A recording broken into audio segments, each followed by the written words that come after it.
দুবরাজপুর ব্লকের যশোপুর পঞ্চায়েতে চাঞ্চল্যকর ঘটনা। ভগবানের নাম করে দীক্ষা দেওয়ার ছলনায় এক মহিলাকে ধর্ষণের অভিযোগে গ্রেপ্তার করা হয়েছে উজ্জ্বল দাস নামে এক দীক্ষাগুরুকে। ধৃতের বাড়ি কৃষ্ণনগর গ্রামে। পুলিশ জানিয়েছে উজ্জ্বল দাস অভিযোগ স্বীকার করেছেন এবং দাবি করেছেন যে ঘটনাটি মহিলার সম্মতিতে ঘটেছে। সূত্রের খবর অনুযায়ী দীক্ষাগুরু উজ্জ্বল দাস প্রথমে মহিলার স্বামীকে দীক্ষা দেন, পরে মহিলাকে আলাদাভাবে দীক্ষা দেওয়ার জন্য ডেকে পাঠান।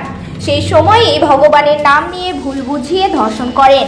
বাড়ি ফিরে মহিলাটি পুরো বিষয়টি তার স্বামীকে জানান। এরপরই তড়িঘড়ি দুবরাজপুর থানায় অভিযোগ দায়ের করা হয়। পুলিশ অভিযোগ পাওয়ার 1 ঘন্টার মধ্যে অভিযুক্তকে গ্রেপ্তার করে। আজ অভিযুক্তকে আদালতে তোলা হলে বিচারক 4 দিনের পুলিশি হেফাজত মঞ্জুর করেন। দুবরাজপুর থানার পক্ষ থেকে জানানো হয়েছে পুরো ঘটনাটি তদন্ত করে দেখা হচ্ছে।